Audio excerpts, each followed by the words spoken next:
I got old and I wouldn't go away. So I wouldn't go away, and they had to give me something, and I'm still not going It away. means you're somebody. You're somebody, and I know you. And I just get so starstruck. So welcome again. Thank you for co-hosting. I want to. Everybody knows Missy. Missy tries to keep us in line. Good luck with that. Yeah. So welcome, Missy, and also our very, very special guest. I would like to introduce you to Miss Tracey Cooper-Harris. I like those hyphenated last names. Welcome, Tracy. Thank you so much, everybody.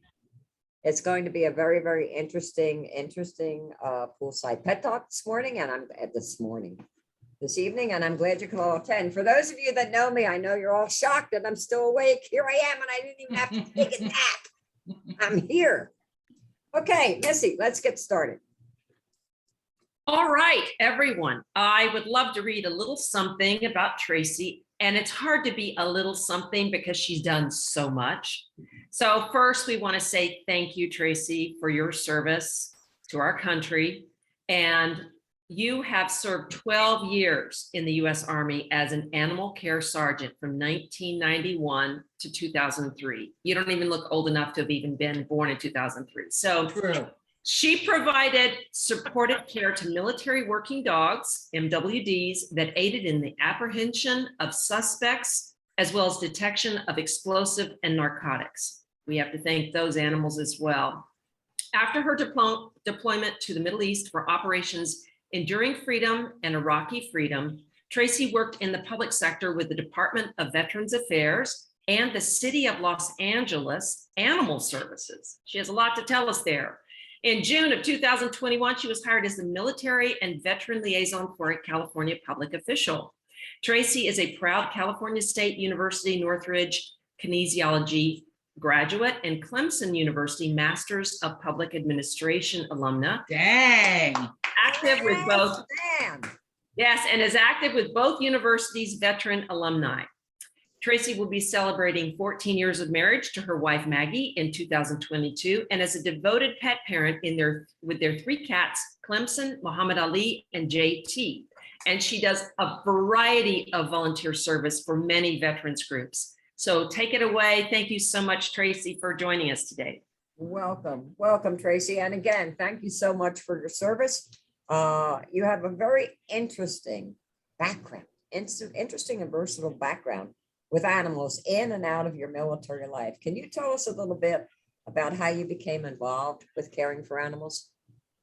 So I can go back to even when I was a little kid. So my grandfather had a basically like a little bodega when I was a kid, and he had a German Shepherd guard dog that was there that I absolutely positively adored. Apparently, the story goes that my mom had to come in, and my grandfather was sick, so he stayed at the store. And I think I was walking at the time, and the dog wouldn't let anybody behind the counter except for my grandfather. So here comes my mom shoving me because I don't want to walk.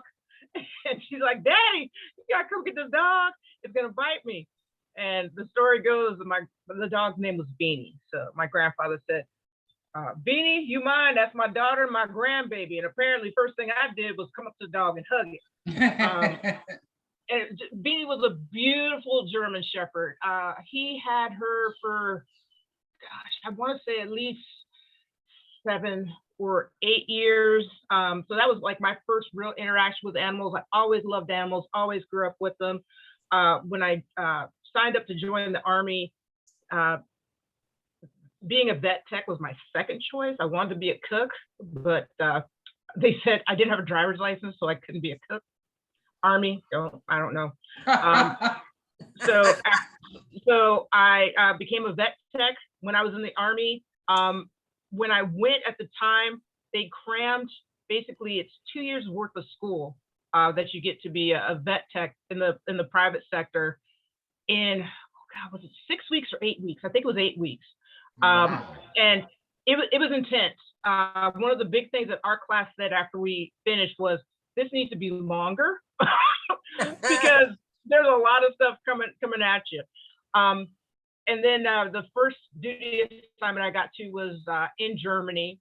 So I actually got to see, we took care of the, somebody's listening in the background, exciting. Someone, basically, we got to see the privately owned pets of our active duty and retired military members and our DOD civilians that were taking care of our kids in the schools.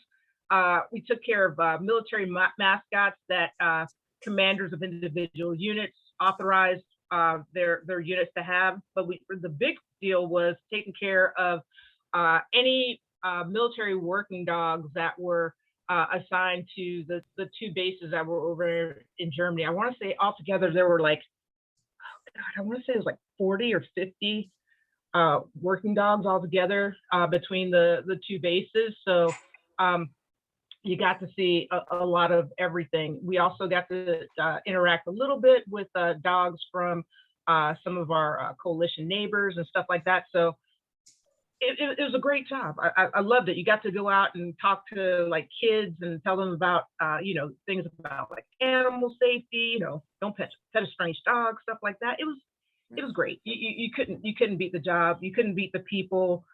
Even with the crazy dogs that we encountered, you know, the stories about them now are just like, oh yeah, you remember that crazy dog that we worked with back then? Or, oh yeah, it was fun. Wasn't fun at the time, but you know, looking back on it, you still always remember a little fondly, you know, oh, I almost got my face bit off by so-and-so. Oh. But you know, the handlers were always great. You know, they always made sure that we were protected with the dogs, you know, muzzled and stuff like that. You had some dogs, of course, just You like were muzzled or the dogs were muzzled? I mean, depends on the situation. There you go. You know, and I want to say that you know, any of the scars that I have on me from my time in service, and I mean, of course you can't see it now because of the light, but there are still scars on me, on my hands, my arms, whatever. All of them are from cats. I never got bit by any dogs because they let you know ahead of time. Cats, Yeah. they'll be like thinking everything is okay, and then all of a sudden, chomp, scratch, and you're like, what can you do? I'm But gonna start seriously, calling my old age line stars. I like that. Yeah. Tracy, But when you got back, I'm sorry, continue. I'm sorry. no, that was it. That was it. So that was you know, basically, let's see, I was stationed in I went from Germany to Maine, then Maine to Korea. I was in the South Carolina National Guard for a little while. After the National Guard, went into the reserves. From the reserves, we deployed, and during deployment, we were in Kuwait, Kyrgyzstan, Qatar, and then pushed forward into Iraq for a little bit. So Wow. as my Uncle Walter used to God say, bless you. been around the world a little bit. Yeah, a couple times. Yeah. When you got back, what are the issues that people, because I know, you know, we don't take care of our veterans like we should. What happens to veterans who want to hang out with animals, you know, when they get home? I know they can be a very important part of coming back to civilian life. And I can't imagine that you guys have everything paid for, even if you bring a dog back who's been in service. Am I right? Yeah, so starting in, I believe it was 2000, the military made it so that military working dogs are no longer considered equipment. So once they retire out, dogs can be adopted. At the time, it was limited to just handlers, people who had canine experience, vet techs, or veterinarians, either in or out of the military. That's changed up some. So basically, as long as the dog passes like a temperament test, you know, the dogs can be adopted out. The wait list is pretty long because, you know, people are interested in adopting these dogs and giving them good homes.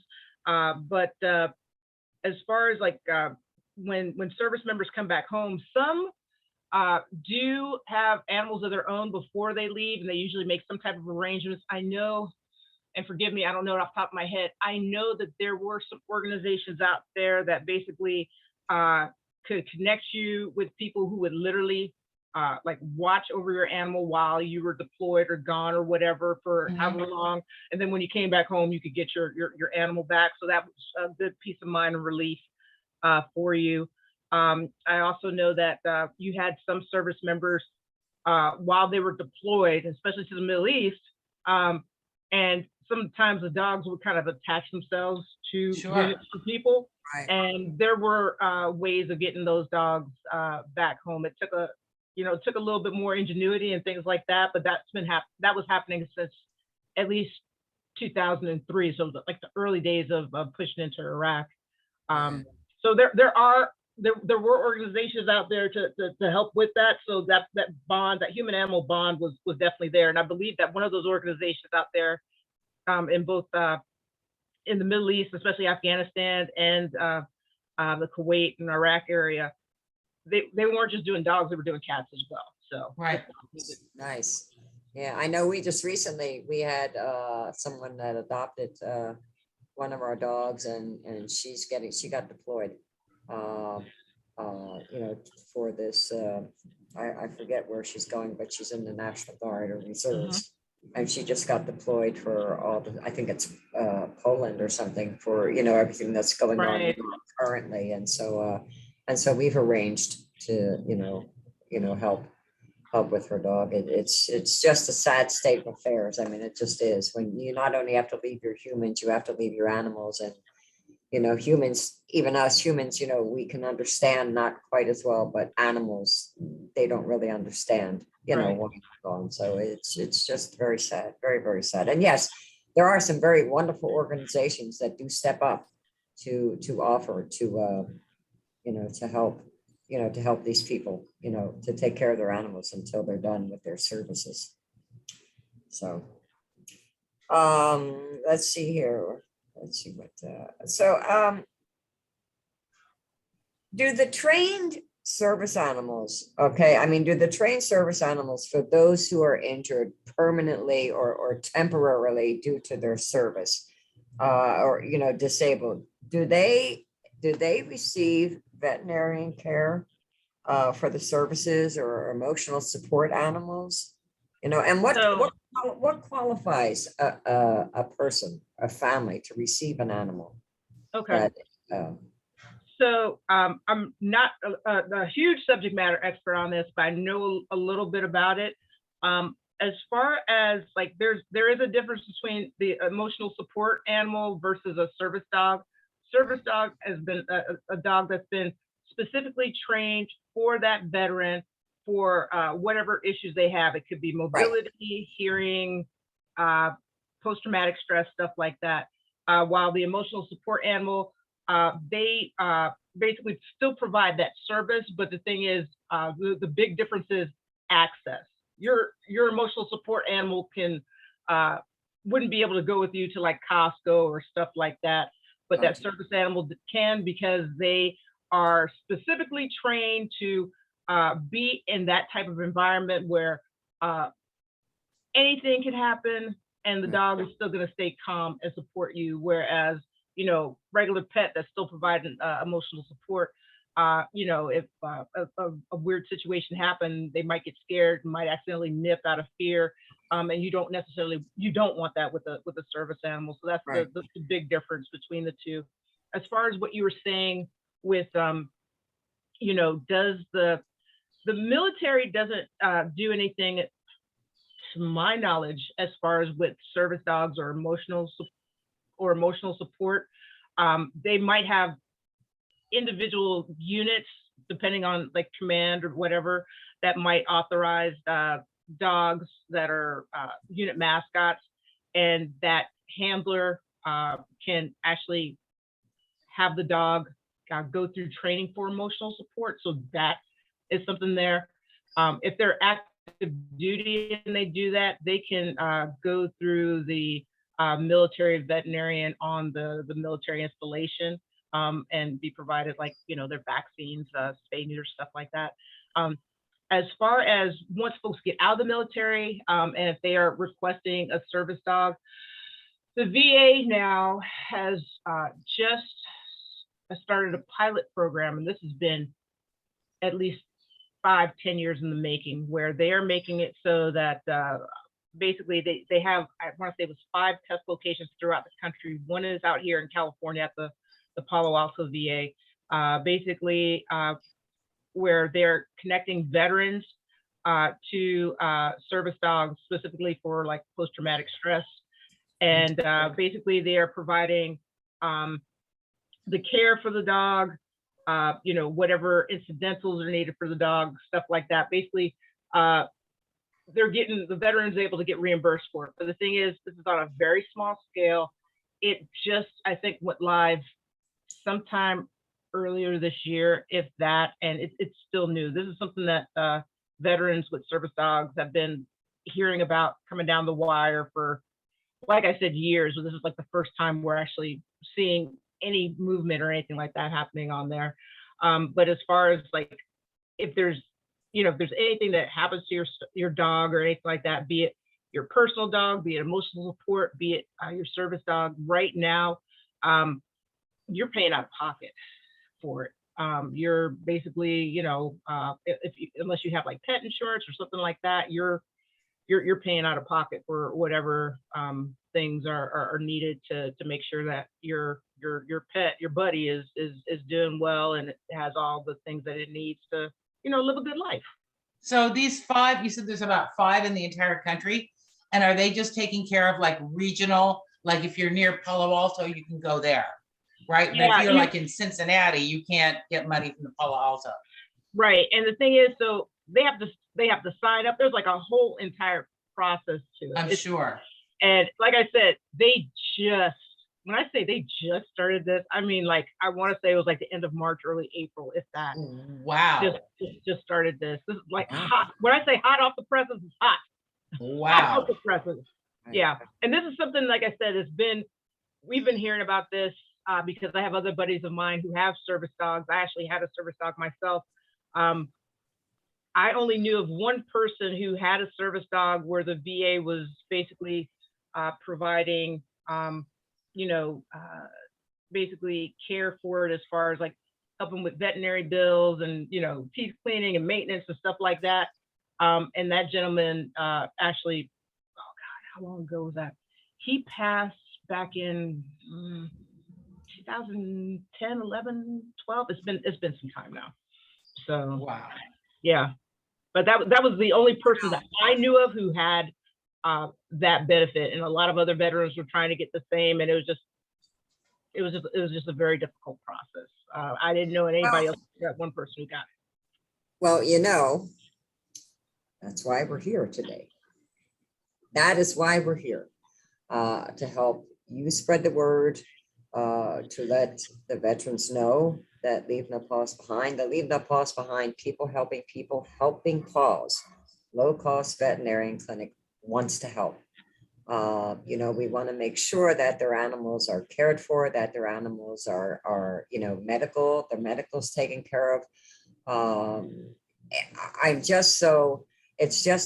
This is a program that I am so passionate about because there are so many people that are in need, you know, and there are so many people that get forgotten about. And our veterans, God bless you all. You know, my deepest love, respect, everything for all of you. You know, you get left behind. You get forgotten. I mean, not just your animals, the people, you know. So we want to be able to help as much as we can with you know, with their sometimes it's their best friend, sometimes it's their only friend. Right. You know, and we want to make sure that nothing ever happens to separate them, and then if we can help, we are here to help. I mean, I started this program because I believe that no pet parent should ever have to make the decision between life and death for their animal because they can't afford the high cost of medical care. That's why I started this program, and we want to keep them home and out of the shelters. You know, we want them to be in their loving homes. We want to make sure they have their food. We want to make sure they have their medical care. So we are here with your help, spreading the word. We are here to let you know that Leave No Paws Behind, you know, wants to help. We want to help our veterans. We want to help them keep their pets at home, keep them healthy. You know, we want to do what we can. You know, I mean, I know my grandson has a service dog, a diabetic alert dog, and they're just amazing animals. They're amazing animals, and they are so much more They are so much more than just a service dog. Yes, they provide a service, but they become your best friend. I mean, they are attached to your hip.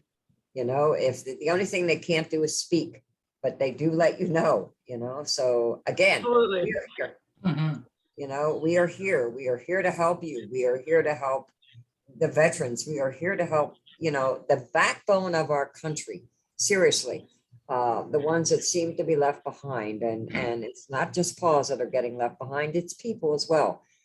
And we're here to help. Anything we can do, we are here to help and to be of service for the many, many years that, you know, you have all given service to our country and to us and kept us safe. You know, God bless you all. I can't say enough, seriously, Tracy, how much I admire and respect and care about all of you. You know, it's just amazing. I'm going to cry in a minute, and I don't want to do that because it's not a good look on me. So, you know, and I'm sure, you know what, can the veterans in the military, can they get health insurance for their pets with the help of the VA system, or is that? So like I said, that one VA program, that it's a pilot program. They're still testing out. I want to say it's 5 years.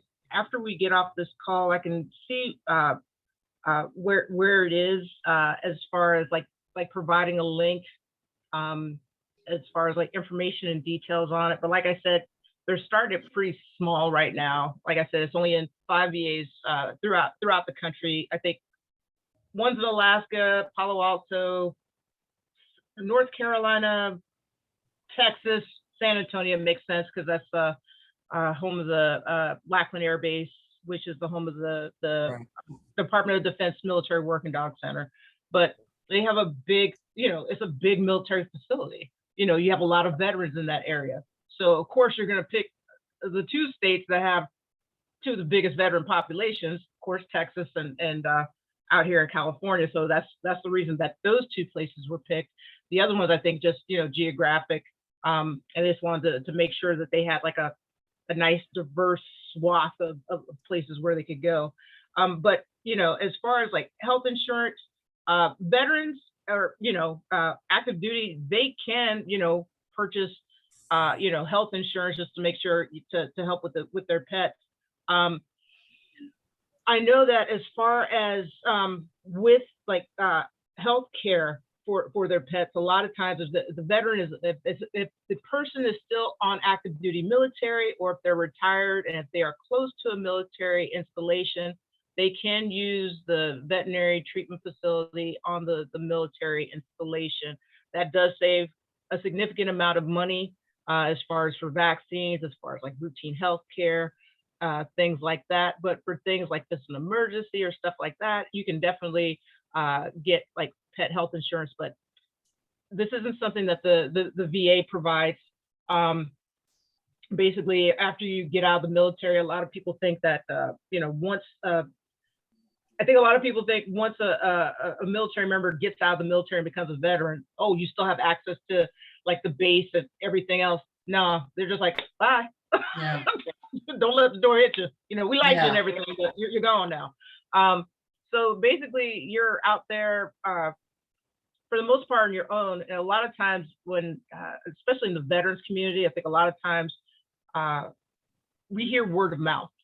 So most of the times if we hear something, we will share it with other veterans. So this is why I definitely wanted to get on here today with Leave No Paws Behind, because, you know, this is something that can help other veterans with their animals, or folks who might be in a, you know, a tight financial situation that needs assistance with their animals. And, you know, let's make sure that we can connect them, because animals are just such a big benefit to, you know, a person's quality of life.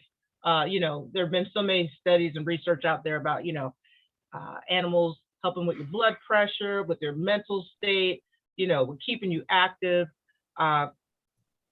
Just so many good things. You have something to care about. You have something to care about, and you have something that actually cares for you. Animals are basically, they don't judge you. You know, you don't have to you miss a shower a day or something like that, they're still gonna love you. If you feed them, as long as you treat them well, they might look at you sideways, but besides that, they still care about you, So that's I mean, it's really important. I mean, you're lucky, you have a wife, and there's a lot of people who come home and they don't have anybody, and I know you'd agree it's very important for you if you're coming home to a pet, if you have a pet, you want to keep that, that they're your family. They're your family. Mine doesn't do much of anything. I got 4 little ones, and they always got to be on me and stuff. You've got your 3 cats. Luckily, you can take care of your cats, but I can't imagine a veteran who easily gives up their pets like, oh, well, because like you're saying, they're so important to your well-being, even if they are giving you the look, It's true. It's true. And I think a lot of times people have to make that hard decision. I will say this, when I was working at the shelter, so the city of Los Angeles, and shout out to any of the folks I used to work with at the Los Angeles Department of Animal Services. Those folks are basically doing everything out there. Amazing people. Like I said, work with those folks for, oh gosh, I think it was only 2 years, but I'm still in contact with a lot of them because of course they share a passion for animals as well. And I can't tell you how many times we see folks who came in who were transient or unhoused or in unstable housing, and let's say had to go to the hospital for a reason or another. And we would take the animal in because of course it needed to stay somewhere while they were in the hospital. And you would have a nonprofit entity or some other rescue that would pay for the basically the housing fees while they were staying at the shelter, or make sure their shots and everything else were up to date. These folks would basically make sure that their animals would eat before they did. Okay. Wow. Yeah. So that it's like that, so and I remember when we came back home from deployment, there was a guy who was, and this was in Washington State. There was a guy who was out there with his dog, and he was like, hungry, anything helps. And we're like, what do you need? And he's like, I don't care about anything from me. I just need some dog food. We got him like a big old bag of dog food and came back. I mean, we're in the government vehicle, just God bless you. Man, just going back and picking up this guy, and I'm like, who would have thought? I'm like, you found the right van today, because everybody in this van, we're a bunch of vet techs and veterinary food inspectors. Yeah, we're gonna grab some food for you and make sure, give you a sandwich or something like that, because that's what we do. And this is giving back. And I think a lot of folks, we've all encountered some tough times, and our animals definitely help us get over those tough times. And I think especially with the veterans community, that a lot of times a lot of us want to do something to give back. So I think with with being able to share this with not just only veterans, but anybody else who's in need of this service, this is kind of another way of giving back to the community. So I'm glad to be a part of this. Yeah, we here at Leave No Paws Behind, and Whitney and Missy, you can both attest to this. We want to give back. We want to give back, and we want to help. We want to keep families and pets together. We want to help the veterans. We want to help the seniors. We want to help anybody that's in need. And like you said, the LA County animal control shelter system, I mean, they get a bad rap sometimes, they do, but they're amazing people. And we have been working with them recently on their voucher program. People go to them that can't afford, and they give them vouchers, and we're one of their approved vendors. They come in and we take care of them, and anything that voucher won't cover, we're going to help you. We're not going to send you home with just because you have $50 in your pocket and the animal needs. At our vet, of course, you get more bang for your buck at our clinic. That's for low cost. But if you have $50 in your pocket and your animal needs $150 work, you know what? I'm not going to send you away. I'm just not going to send you away. I'm going to make sure that, you know, your pet gets that care that he needs. And like I said, wow, this is a very emotional poolside pet talk for me because it touches the core of my heart, you know, and that's animals and people. And again, we are people, helping Paws and, you know, we're just here. We're just here to help, and we want to help, and we want to help our veterans. We want to help those that have been of such amazing service to us, and let them know that, let all of you know, we didn't forget about you. We haven't forgotten about you. We know you're out there. You know, we just want you to be able to find us and let us know what you need, you know, so that we can help you.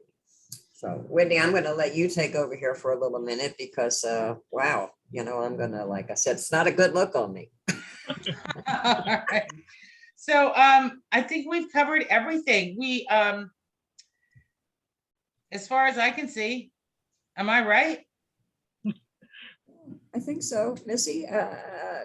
Tracy, do you? I just wanted to say, what can we do? We know we want to help veterans and their pets stay together, but in general, if someone is not in Southern California, where can we go, or what can we do to help veterans feel more a part of society and more a part of the appreciation we've been talking about? So I'm laughing a little bit because so some of the things that I've been doing, I want to say almost like for the last like few years, has been somewhat connected to that. I think one of the biggest things you can do is, you know, if you notice somebody, if they have on something that says veteran or something like that, you know, just take a minute out of your day, ask them, hey, did you serve? Man or woman, by the way, please don't leave the ladies out. Ask them if they served, you know, ask them what they did, if they, you know, basically if they seem open to it, because people like talking about themselves and their time of service. You know, don't just do the typical, oh, thank you for your service, because sometimes we feel a little weird at that, because, you know, what do you say back? But, you know, hey, I appreciate you. Thank you for sharing your story. And, you know, just little things like that. It really does make our day. I'd say other things you can do. There are a lot of veteran service organizations out there that I like saying, if you know a vet, are a vet, or love a vet, you can be involved in these organizations, nonprofit organizations, stuff like the VFW. I know a lot of times they have things going on in the community that you don't necessarily have to be a veteran to be a part of. American Legion, the same thing. The other organizations such as the Mission Continues, they do events in the community, a lot of beautification projects, a lot of projects with helping schools, giving back to communities, doing renovations, things like that. Let's see, we have organizations like Team Red, White, and Blue.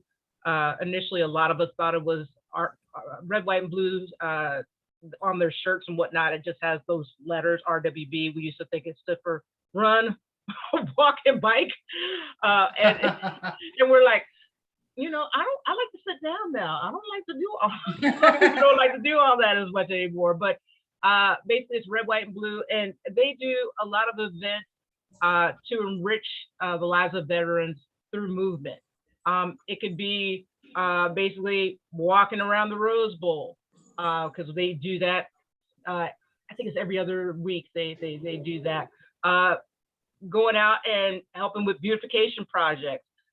You know, going to a social event and grabbing a bite of ice cream.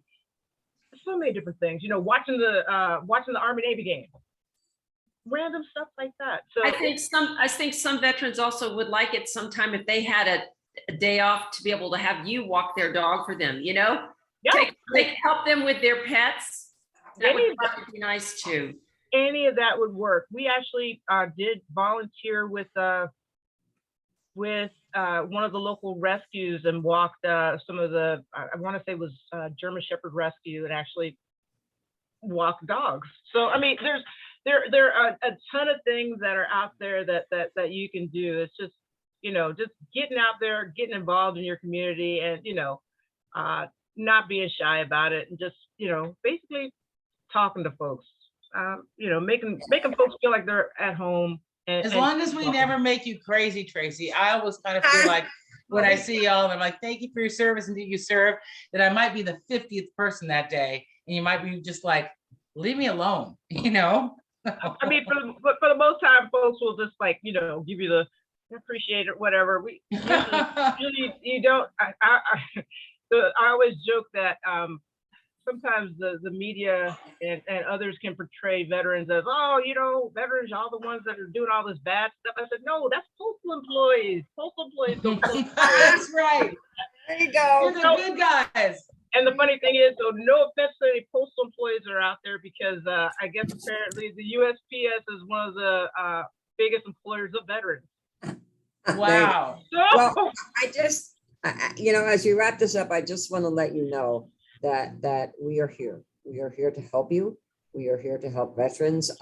We are expanding our clinic, and we're like moving next door. So, we're going to have, more room, more offices, and I'm even considering having what I would deem a story time telling, where and we may invite the veterans to come in, tell their stories, bring their animals, meet some of the animals, meet them, and just seniors helping seniors, and veterans helping other veterans, and helping the animals. It's all about people helping Paws, and we do want to help, and so I want to thank you so much, Tracy, for coming on board here with us, and for sharing your story, and for telling your story, and for getting the word out there, and for helping us get the word out there, and hopefully between you and us, we can open this brand new door, this brand new avenue of hope, hope and faith for the people that need us, the people that need help the most. So God bless. God bless. Thank you. Whitney, it's always a pleasure. Now, when you bring me like an autograph from Carrie Underwood, then I'm really really gonna love you. It is so easy to please. Tracy, thank you so much for taking the time. We really appreciate it. Hey, Toby stayed up for you and everything. It's a big deal. I did. This is a blast. This is a blast. And ladies, like I said, I'm gonna put this out to a few of my contacts out there. So hopefully you get some good feedback, and get a lot more folks that are coming out there knowing about your service, and you're able to help. So that's the main thing, and that's what counts. So thank you all very much for having me on today. Thank you. And we will have it on YouTube. And if anyone wants to donate towards the clinic's ability to help veterans, you can visit leavenopawsbehind.org/donate. And the clinic, the hospital will greatly appreciate it. And you'll continue to watch everything that goes on the Facebook page. Again, thank you all so very much. God bless you. To our followers, thank you for tuning in. Thank you for listening. This video will stay up. So Tracy, you can grab it and share it. It will also be on YouTube. Again, thank you all so very much. Thank you for your continued love and support for all you do for the animals, and God bless. Stay safe. Take care. Love you all. Mwah. Nice. Bye. Bye.